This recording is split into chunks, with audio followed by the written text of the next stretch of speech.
नमस्कार दोस्तों, स्वागत है आपका हमारे इस YouTube चैनल में। दोस्तों आज है 11 जनवरी और 11 जनवरी के फर्स्ट, सेकेंड और थर्ड शिफ्ट के एग्जाम खत्म हो चुके हैं और एग्जाम के सारे रियल क्वेश्चन भी मिल चुके हैं दोस्तों। तो मैं इस वीडियो में सारे के सारे रियल क्वेश्चन लाया हूं जो कि आपके आने वाले शिफ्टों के लिए बहुत ही हेल्पफुल होगा दोस्तों। तो वीडियो को पूरा जरूर देखेगा और वीडियो पसंद आए दोस्तों तो एक लाइक जरूर कर दीजिएगा।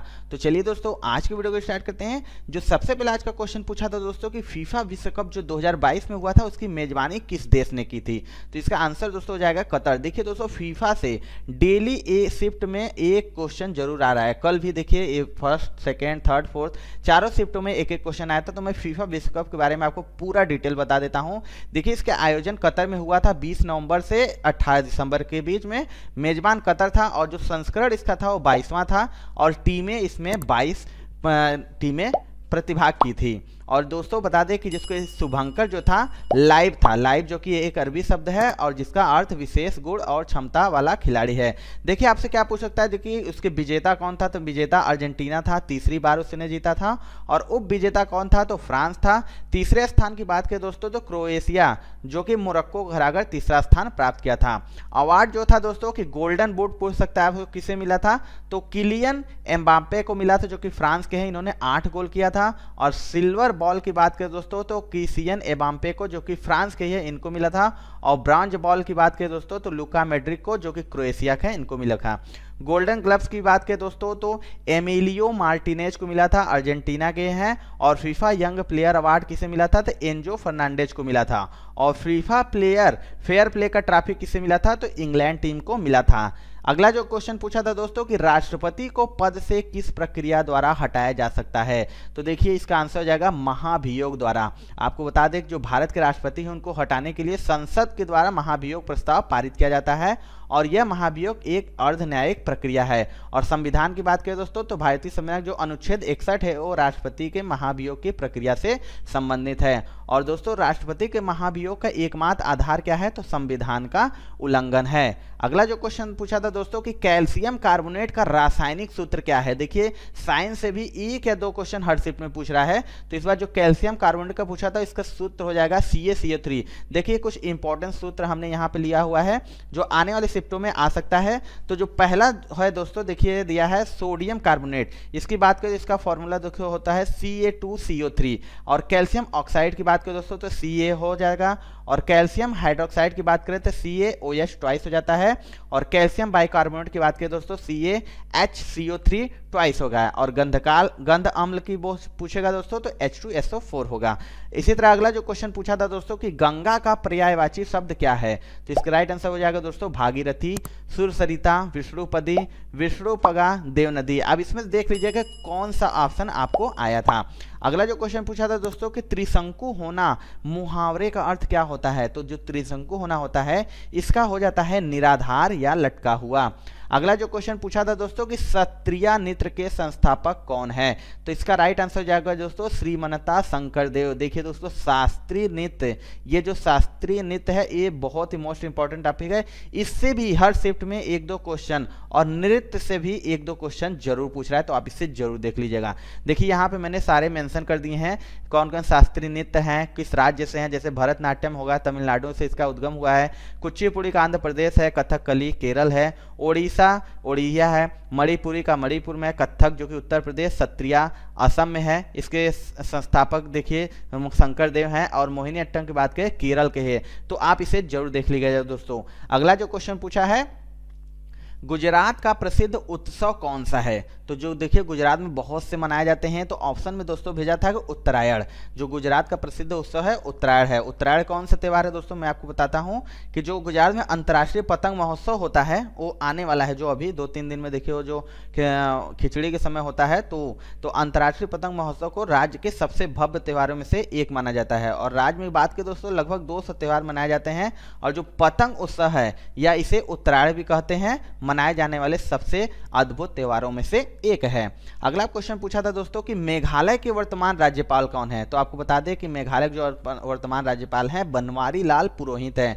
मेघालय की बात करें दोस्तों तो राजधानी इसका शिलांग है और इसके मुख्यमंत्री कॉनराड संगमा है। स्थापना इसका हुआ था 21 जनवरी 1972 को।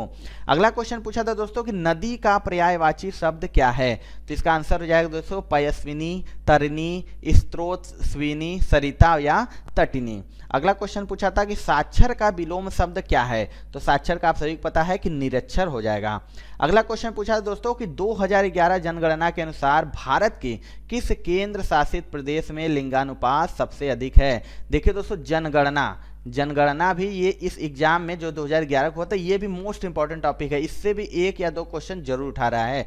तो जो 2011 की जनगणना हुई थी उसमें जो केंद्र शासित पूछा था कि कौन सा प्रदेश है जिसका लिंगानुपात सबसे अधिक है, तो ये पुडुचेरी का है। बता दें कि जो 2011 की जनगणना हुई थी उसमें भारत का लिंगानुपात 943 था और 2021 की जनसंख्या के अनुसार लिंगानुपात 933 था। और केरल जो कि सबसे अधिक लिंगानुपात यानी 1084 है, जबकि दमन और दीव सबसे कम लिंगानुपात यानी 618 है।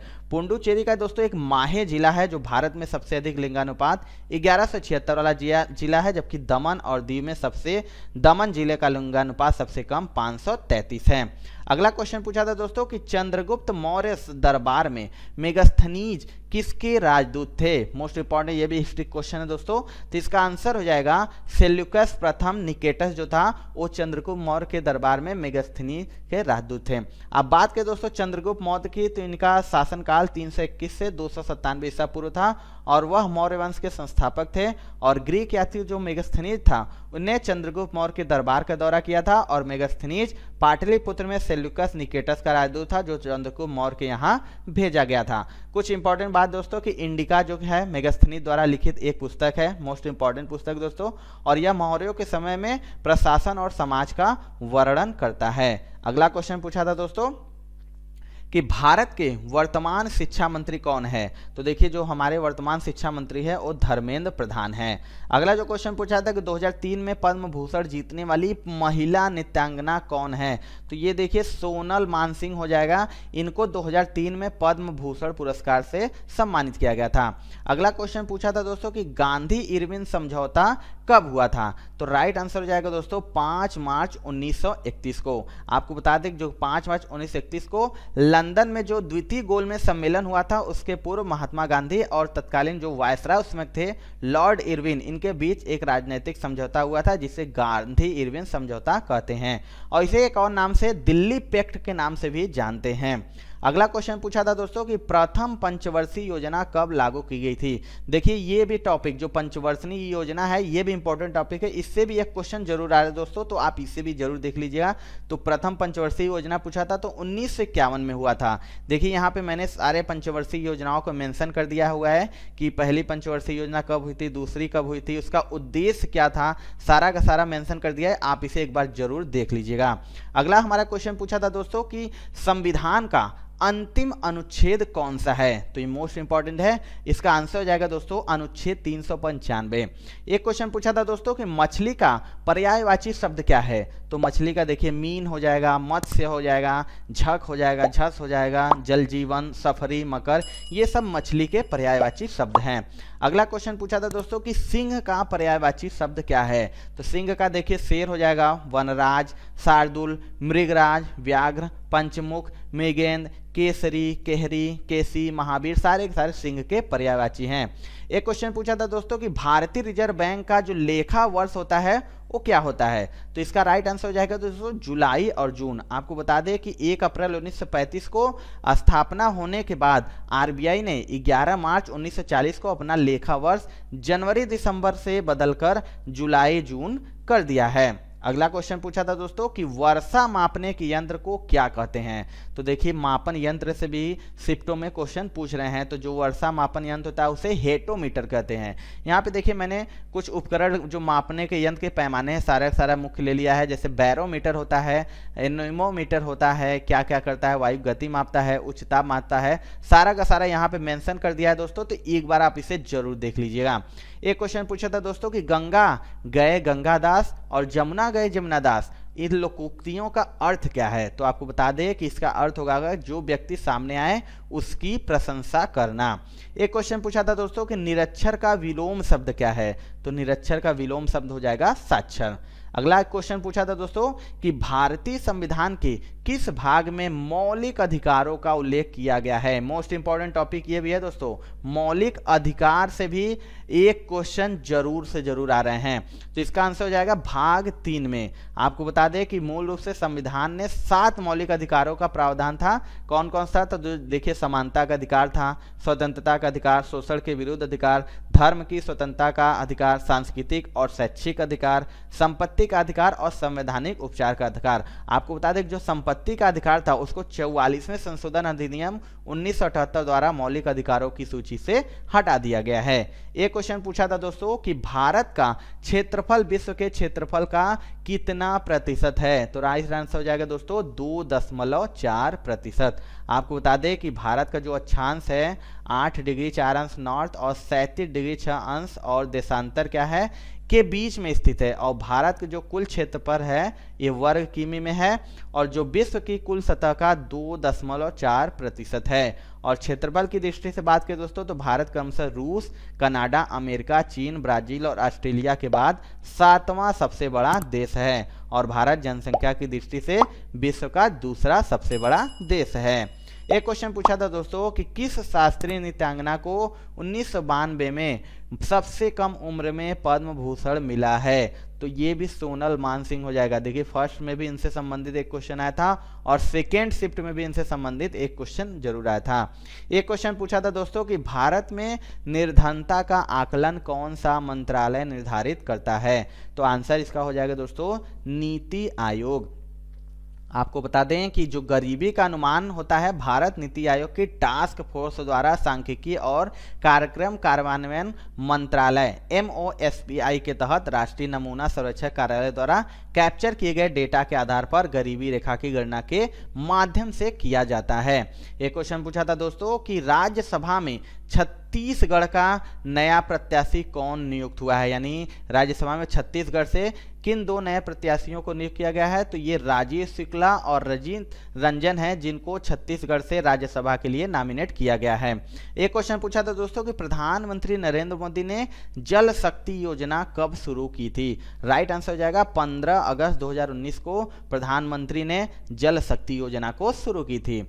एक क्वेश्चन पूछा था दोस्तों कि अटलांटिक महासागर और प्रशांत महासागर को कौन सी नहर जोड़ती है? तो राइट आंसर हो जाएगा दोस्तों पनामा नहर। आपको बता दें ये जो नहर है वो मानव निर्मित है और एक जलमार्ग अथवा जलयान नहर है जो पनामा में स्थित है और प्रशांत महासागर तथा कैरेबियन सागर होकर यानी अटलांटिक महासागर को जोड़ती है। एक क्वेश्चन पूछा था दोस्तों कि जिसका पार न पाया जाए के लिए एक शब्द क्या है? तो जिसका पार न पाया जाए इसके लिए एक शब्द हो जाएगा अपार। एक क्वेश्चन पूछा था कि जिसे प्रमाण द्वारा सिद्ध न किया जा सके उसे क्या कहते हैं? तो इसका आंसर हो जाएगा अप्रमेय। एक क्वेश्चन पूछा था दोस्तों कि झांसी को ब्रिटिश साम्राज्य में कब सम्मिलित किया गया? तो 1853 ईस्वी में। आपको बता दें कि सतारा एक जगह था उसे 1848 में, जैतपुरा और संबलपुर को 1849 में, बघाट को 1850 में, झांसी को 1853 में और नागपुर को 1854 को ब्रिटिश शासन क्षेत्र में मिला दिया गया था। एक क्वेश्चन पूछा था दोस्तों कि लक्ष्य सेन किस खेल से संबंधित हैं? देखिए, मोस्ट इंपॉर्टेंट प्लेयर है ये, बहुत हाईलाइट हैं इस समय। तो ये बैडमिंटन से संबंधित हैं। एक क्वेश्चन पूछा था कि भारत दोस्तों या तो उत्तर प्रदेश या भारत था, लड़के ने ऑप्शन सही नहीं बता पाया था क्वेश्चन, तो इसमें मैंने दिया है कि भारत या उत्तर प्रदेश में गणेश और लक्ष्मी की पूजा किस त्यौहार पर की जाती है? तो आप सभी को पता है कि दीपावली के त्यौहार पर गणेश और लक्ष्मी की पूजा की जाती है। एक क्वेश्चन पूछा था कि अनुच्छेद 343B के अनुसार किसका गठन किया गया है? तो इसका आंसर हो जाएगा दोस्तों पंचायतों का गठन। देखिए 243 जो अनुच्छेद है ये भी मोस्ट इंपॉर्टेंट है। इससे भी देखिए यहाँ पे मैंने सारा कुछ मेंशन कर दिया है कि 243 की परिभाषाएं कौन कौन सी हैं। 243A में ग्राम सभा को सम्मिलित किया गया है, 243B में पंचायतों का गठन किया गया है, 243C में पंचायतों की संरचना, 243D में सीटों का आरक्षण और 243E में पंचायतों की अवधि आदि की गणना की गई है। तो आप इसको भी एक बार जरूर पूरा देख लीजिएगा। आने वाले शिफ्टों के लिए बहुत ही इंपॉर्टेंट है दोस्तों। एक क्वेश्चन पूछा था दोस्तों कि बहती गंगा में हाथ धोना मुहावरे का अर्थ क्या है, तो इसका आंसर हो जाएगा किसी अवसर का लाभ उठा लेना। एक क्वेश्चन पूछा था कि अचल का विलोम शब्द क्या है, तो अचल का विलोम शब्द हो जाएगा चल।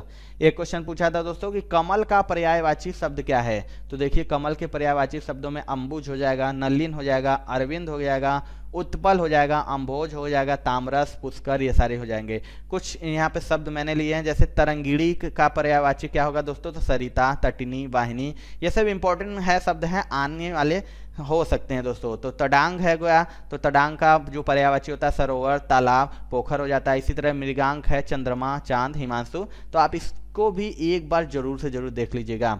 एक क्वेश्चन पूछा था दोस्तों कि गाय का जो गोबर होता है किस प्रकार का खाद होता है, तो आप सभी को पता है जो गाय का गोबर होता है वो जैविक खाद होता है और इससे फसल जल्दी विकसित होती है और यह जड़ों को भरपूर मात्रा में आयरन भी मिलता है और यह पौधे की जड़ें को नाइट्रोजन भी प्रदान करता है। इसके अलावा पौधों की जड़ों में कैल्शियम की सही मात्रा भी सुनिश्चित करता है। एक क्वेश्चन पूछा था दोस्तों कि वनडे विश्व कप 2019 का विजेता कौन था, तो आप सभी को बता दें कि इंग्लैंड 2019 में पहली बार वनडे विश्व कप का खिताब जीता था और उप विजेता कौन है, तो उप विजेता न्यूजीलैंड था। एक क्वेश्चन पूछा था दोस्तों कि शुंग वंश की स्थापना किसने की थी, तो आप सभी को बता दें कि जो पुष्यमित्र शुंग थे इन्होंने शुंग वंश की स्थापना की थी और जो शुंग थे वो अंतिम मौर्य सम्राट बृहदत्त मौर्य के सेनापति थे और उनके दायरे में मुख्य रूप से पुराने मौर्य साम्राज्य के मध्य भाग शामिल थे।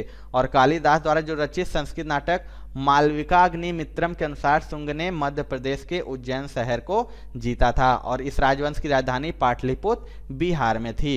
एक क्वेश्चन पूछा था दोस्तों कि 2022 में जम्मू कश्मीर में किसने नई पार्टी बनाई है, तो ये गुलाम नबी आज़ाद हैं, इन्होंने एक नई पार्टी बनाई है। उस पार्टी का नाम क्या है दोस्तों, तो डेमोक्रेटिक आज़ाद पार्टी। एक क्वेश्चन पूछा था दोस्तों कि दांतों तले उंगली दबाना मुहावरे का अर्थ क्या है, तो देखिए इसका अर्थ हो जाएगा आश्चर्य हो जाना। कुछ यहाँ पे मैंने देखिए ले लिए शब्द, जैसे ईर्ष्या से जल उठने के लिए मुहावरा क्या होगा, तो छाती पर सांप लौटना, और खुश होना के लिए सही मुहावरा होगा बाग बाग होना, क्रोधित होना के लिए मुहावरा होगा खून खौलना, और दांतों तले उंगली दबाना मुहावरे का अर्थ मैंने बताया है दंग रह जाना या आश्चर्य होना। एक क्वेश्चन पूछा था दोस्तों कि आंवला में कौन सा अम्ल पाया जाता है, तो आंवला में साइट्रिक अम्ल पाया जाता है। देखिए यहाँ पे मैंने कुछ प्राकृतिक रूप से पाए जाने अम्ल वाले के बारे में लिखा हुआ है, जैसे टार्टरिक अम्ल हो जाएगा तो इस किस में पाया जाता है, तो अंगूर इमली में, दुग्धाम्ल दही में, फार्मिक एसिड मधुमक्खियां और लाल चींटियों के डंक में, गैस्ट्रिक जूस मानव पेट में, और ऑक्सैलिक अम्ल टमाटर में, साइट्रिक एसिड या एस्कॉर्बिक एसिड संतरा या नींबू आंवला में, और सिरका अम्ल सिरका में पाया जाता है। एक क्वेश्चन पूछा था दोस्तों कि तीव्र का पर्यायवाची शब्द क्या है, तो इसका जो पर्यायवाची हो जाएगा क्षिप्र है, तेज है, द्रुत है, शीघ्र है, तुरंत है।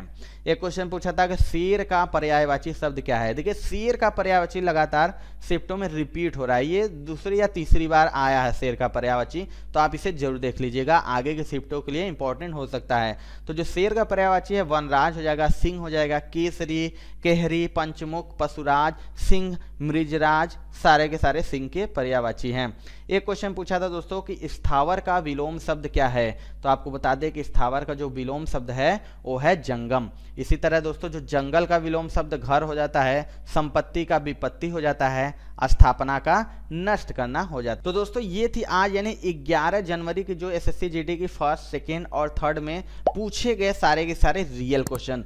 दोस्तों आपको ये वीडियो कैसा लगा कमेंट सेक्शन में जरूर बताइएगा। वीडियो पसंद आएगा दोस्तों तो एक लाइक जरूर